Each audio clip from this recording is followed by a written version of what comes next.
Our series begins with our hero Chan, who has a very important tennis match.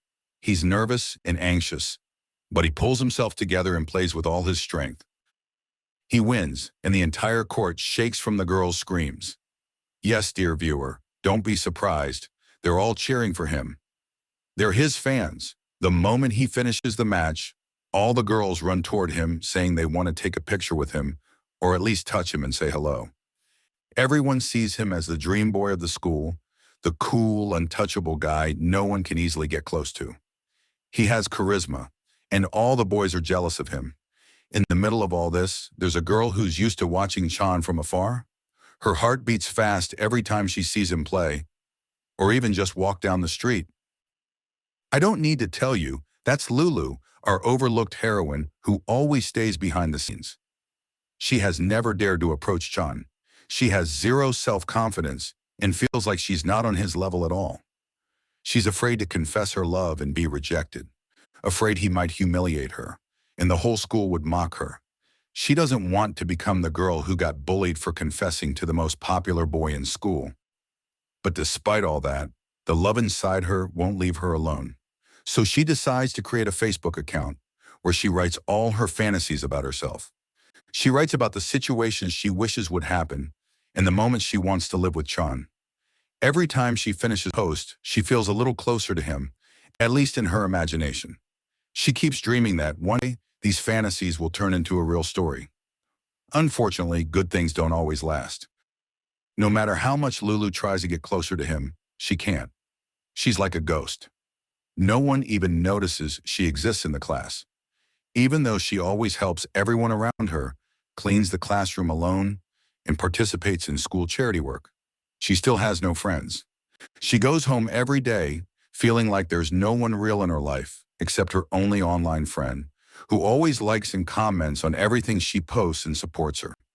One day, while she's going to clean the storage room as usual, she hears a loud voice coming from the room next door.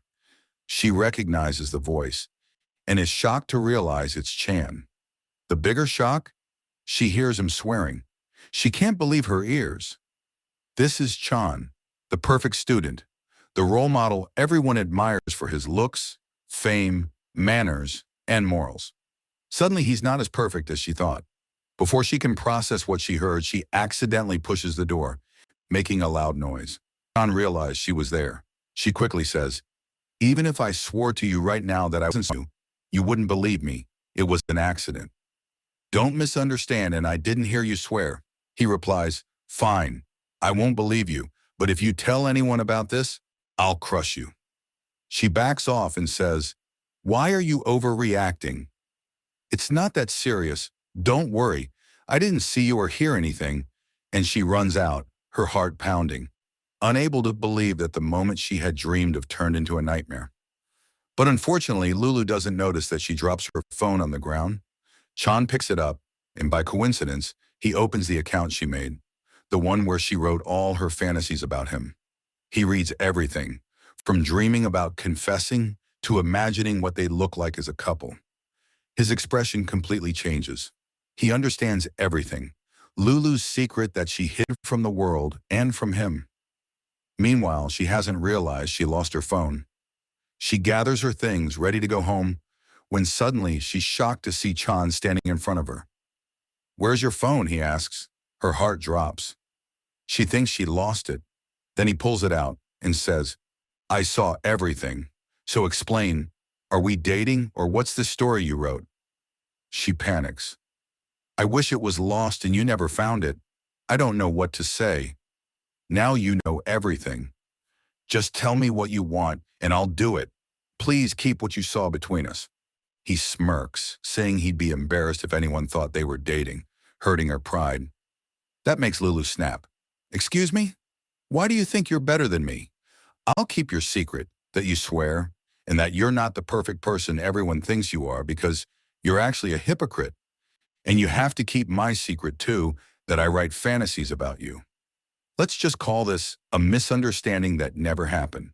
Chan replies, "So you raise your voice at me and insult me, but then you say it's nothing?" She says, "Deal." He agrees but warns her, "If your tongue slips and you say anything about me, I'll make your life hell." She answers, "Why would I? I don't even know you."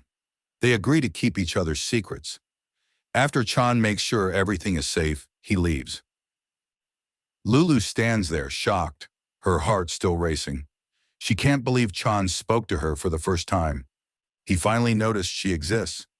Now he knows her secret, and she knows his. The world suddenly feels full of dangerous secrets. Their relationship starts to change. Every time they see each other, they exchange challenging looks. Lulu begins to feel alive, no longer invisible in class. Someone finally sees her. Life feels pink and sweet, and Chan knows her secret. One day, while walking home from school, she bumps into a girl and drops her bag. As usual, Lulu kindly helps her pick up her things, but she freezes when she sees a t-shirt in the bag with Chan's name on it. It's clearly his original shirt. Her blood boils. She feels like another girl is trying to steal Chan from her, and she decides she needs to get rid of this girl early. So Lulu decides to tell Chan that his t-shirt was stolen a long time ago. She keeps searching for him everywhere until she finds him again, in the room next to the storage room. She's surprised. How does he even enter that room? It belongs to Mr. Kim. She asks him how he has the key. He smiles coldly and says, "Because Mr. Kim is my uncle." Lulu is shocked. "What else are you?" He replies, "That's none of your business. Keep your nose out of it." She feels hurt, but he doesn't care, and asks what she wanted. She tells him she saw a girl with his t-shirt and thinks it might have been stolen. But with extreme indifference, he says, "So what?" She gets angry. "What do you mean, so what? If someone steals your t-shirt, you're not going to take it back? At this rate, we could steal your underwear, and you'd say it's normal." Calmly, he replies that he's just a cold person. It's just a t-shirt. "It's not the end of the world. I have others. A lot have been stolen before." "What can I do? The girls are crazy about me." She says, "You know what? I'm the idiot for caring." He embarrasses her again. "I told you before, keep your nose out of it." She leaves upset, feeling like her heart is broken, realizing that no matter what she does, she'll never be special to Chan. She goes back to her account and writes everything she feels, about her jealousy, about not being able to stand the idea of other girls around him, about how he treats them normally, as if she doesn't exist. Tears fall as she writes, but she feels slightly relieved. Suddenly, Mr. Kim appears in front of her and tells her he wants her to write a novel for the new school magazine. She asks, "Why me?" He says, "Chan told me you're very good at writing novels and that you have a wide imagination. He recommended you." She's shocked. Did Chan betray her? Did he tell Mr. Kim something? She goes to confront him, but on the way, she sees the same girl in the sewing room holding Chan's t-shirt. Lulu confronts her. "Why do you have Chan's t-shirt?" The girl replies, "Why do you care? Are you dating him? Tell me." Lulu freezes for 5 seconds and starts thinking, "Why am I upset? We're not even dating. We don't have any relationship." She finally says, "You're right, I shouldn't be upset," and apologizes for fighting with her. She turns to leave, but the girl doesn't seem to care at all. Lulu gets annoyed and follows her.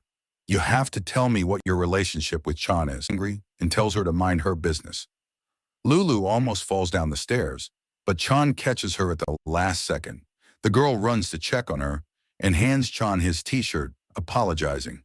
She says she didn't mean to take it secretly. Chan responds casually, saying he knows his fans are obsessed. The girl snaps, "Fans? Do you think you're the center of the universe? I'm not obsessed with you. I just wanted to make clothes your size because I work in sewing. I don't touch men like that, and I'm not interested in you." Lulu is shocked, but secretly relieved. Thank God the girl isn't in love with him. She asks the girl her name. She says it's Sherry. They decide to become friends, since, as they joke, both of them are a little crazy. After school, Lulu is surprised when Chan says he wants to walk with her. She's overjoyed. "This is the happiest day of my life. For the first time, someone walks with her, and not just anyone, but her crush."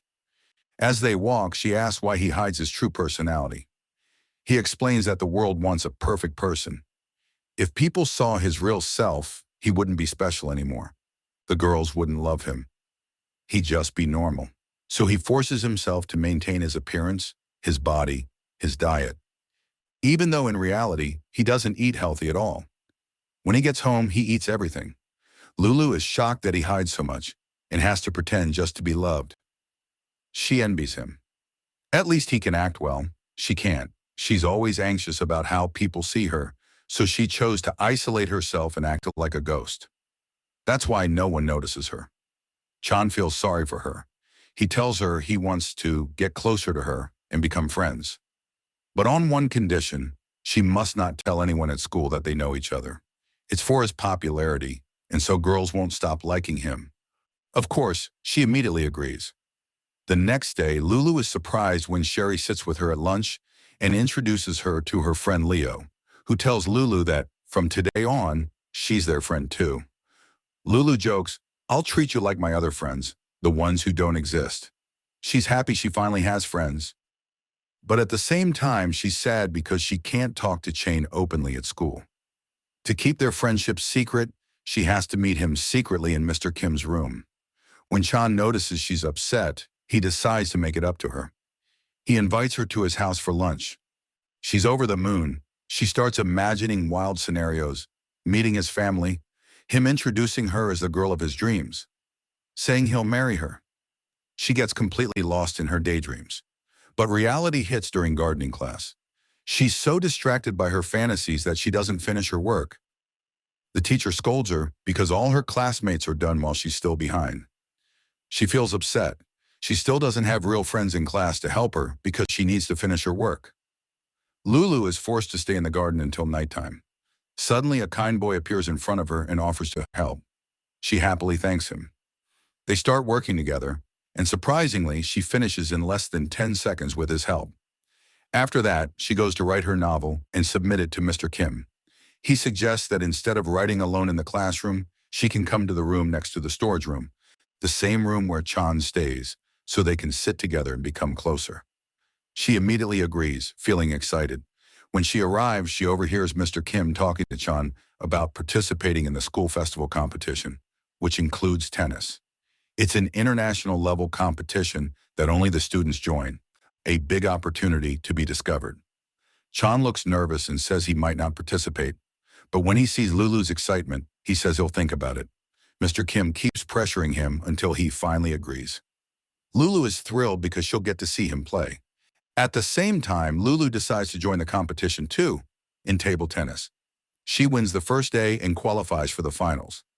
Then she goes to watch Chan's tennis match, only to be shocked when she finds out he isn't playing because he's injured. Worried, she runs to check on him and finds him sleeping. She covers him with a blanket and looks for something for him to eat. But he wakes up and tells her he's not actually sick. He just made an excuse to avoid the match. She's shocked. "Why?" "Your team needs you," he replies. "My comfort is more important. They're better off without me. I only slow them down. They'll win anyway."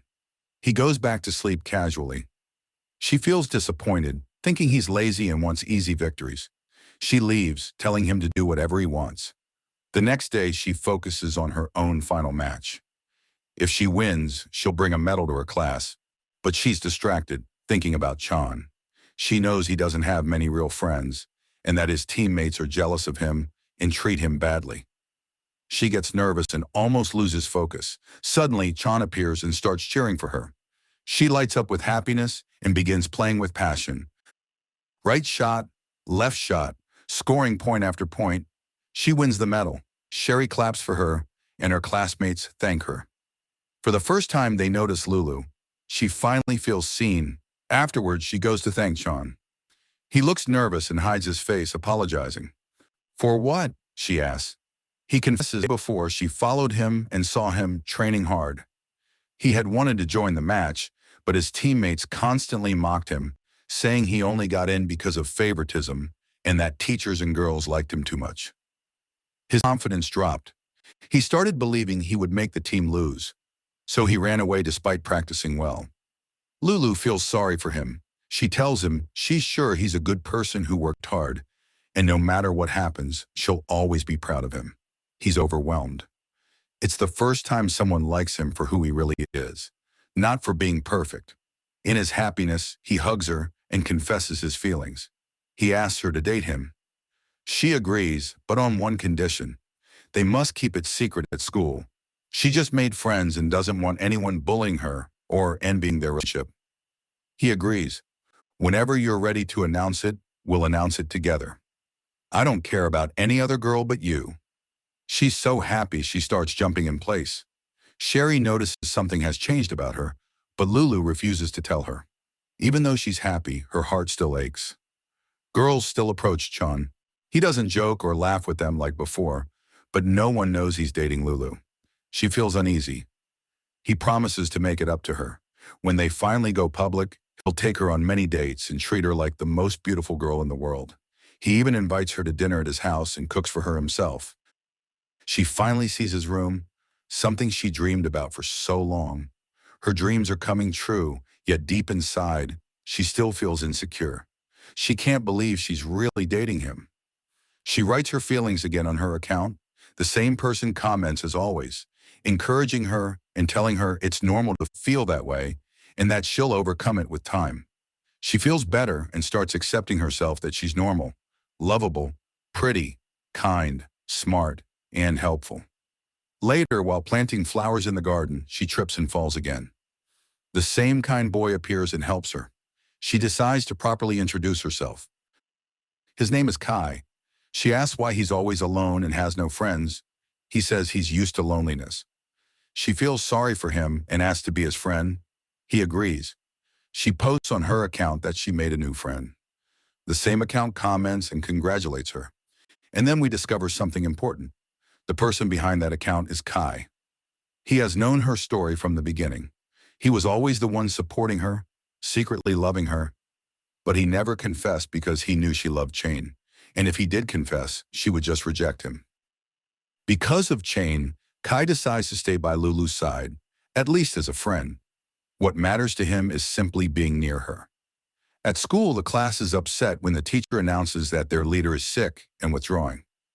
They must choose a new leader. And guess who they choose? Lulu? Yes, dear viewer, the same Lulu who brought them the medal. She's shocked. Overnight, she transforms from the most ignored girl in class into the most popular one. She becomes the new class leader and will represent them in the school festival. She runs to tell Chain the good news, excited. But he responds bluntly, "Are you crazy? Do you know how exhausting that job is? You'll be responsible for everything. If anything goes wrong, they'll blame you." She snaps back playfully, "Can't you just say something nice for once? I was invisible before. Now I'm the leader. That's huge for me." He sighs and says he's supporting her, even if it's going to exhaust her. Suddenly, she gets a message from Kai asking her to meet urgently. When she arrives, Kai confesses the truth. "I'm the one who's been commenting on your account all this time. I'm the one who secretly loved you." She's truly shocked this time. Embarrassed, she asks him not to tell anyone. He assures her he never would. At that moment, Chan passes by and sees them together. He realizes how close Kai is to Lulu. Jealousy burns inside him, especially since no one knows he and Lulu are dating. Kai probably thinks Chan is just a friend. Chan tells Lulu he doesn't like her being so close to Kai, but she insists Kai's different. He's like family. "I promised him friendship and he knows my secret. I can't betray him." Chan tries to control his emotions and changes the subject. He tells her he's decided to participate in the tennis championship after all. He won't care about what anyone says. She's overjoyed and promises to bring lots of people to cheer for him. Then he makes a small request. He wants to become friends with Kai. If Kai has other friends, maybe he won't cling to Lulu so much. She agrees to ask Kai. Later, Kai invites Lulu to go out and watch the fish together. She gets ready and brings Chan along to introduce them. But when Kai sees them together, he gets upset. "I invited you to watch the fish with me, not with him." He refuses to become friends with Chan and says he doesn't want Chan interfering in his relationship with Lulu. Chan gets irritated. "Interfering? Who do you think you are?" Kai responds sharply. "What are you to her? Her boyfriend?" Chan freezes. And in that critical second, Lulu quickly says, "No, we're just friends." Those words hit Chan hard. Later, he confronts her. So even your closest friend who knows everything, you lie to him about us? Are you ashamed to say I'm your boyfriend? How long are we going to hide like this? Anyone could take you from me. She realizes he's hurt. He admits the truth. If you just announce we're together, Kai will back off. She insists Kai is harmless. Chan argues that no guy befriends a girl without feelings. He's sure Kai likes her. Finally, he gives her an ultimatum. Either you tell people we're together, or you distance yourself from Kai, or we break up. She's stunned. Break up? You're serious? He says yes. She refuses to cut Kai off, so Chan walks away. She pretends not to care. But when she's alone, she breaks down. She cries, falls into depression. At school, she loses her spark. She stops going out with friends, stops eating properly. Everyone notices, but no one can pull her out of it. Then comes the big school festival, and Lulu, as leader, has too many responsibilities. Leo takes the chance to talk to Chan, telling him Lulu needs help, and this is his opportunity to fix things. Chan hesitates, then agrees. At the same time, Kai finds Lulu alone preparing decorations and helps her. He gets closer and tries to hint at his feelings, but all she talks about is Chan. Finally, Kai says directly, I like you, but I know you're dating Chan. My only advice is reconcile with him before you lose him. By coincidence, Chan overhears everything. He hears how much Lulu loves him. He realizes that no matter what Kai feels, Lulu will never see him as more than a friend. Chan smiles, relieved. At that moment, he makes a final decision. He will play in the tennis finals, and he will win the medal. Not for popularity, not for pride, but as a gift for the girl he loves. Chan becomes fully determined to win. He imagines taking the medal and giving it to Lulu. They'll get back together, announce their relationship publicly, and everything will finally be perfect.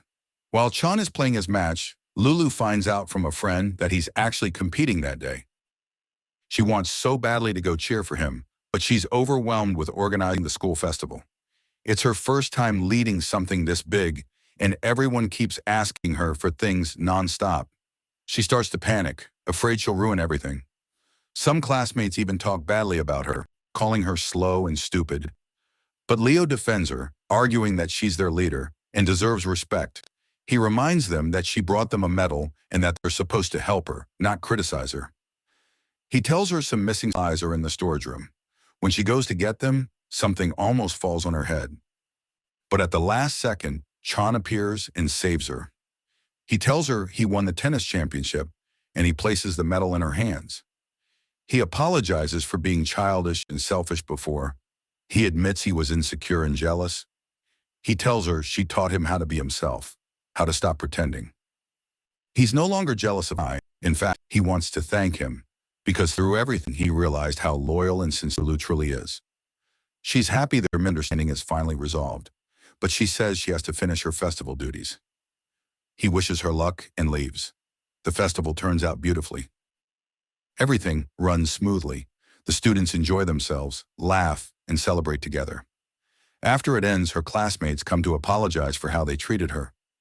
They admit she's the best leader they've ever had, kind, organized, and forgiving, despite their bullying. They clap for her. For the first time, Lulu feels truly seen. She's no longer a ghost. She has a place, a voice, respect. Sherry and Leo tell her there's something missing on the rooftop and send her up to check. When she arrives, she's shocked. The rooftop is beautifully decorated, and Chan is waiting for her. He tells her he overheard her classmates praising her, how she carried everything on her shoulders even when she was lonely and bullied. He says he fell in love with her even before she fell for him. She always caught his attention, sitting alone, yet smiling at everyone and helping without expecting anything in return.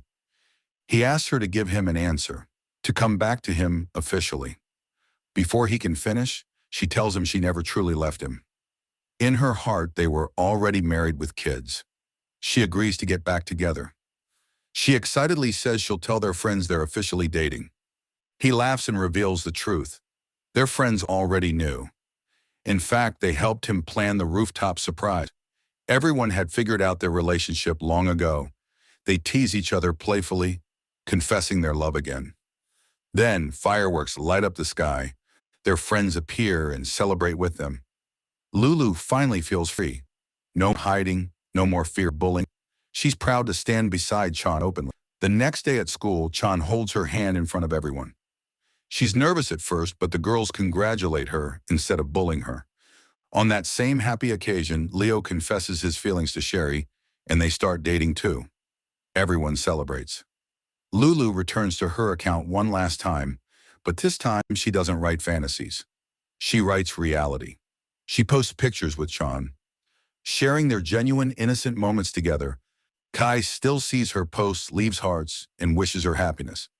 Eventually, he reconciles with Chan, and they become friends. And with that, our story ends here. Please like and subscribe. See you in the next drama. Goodbye.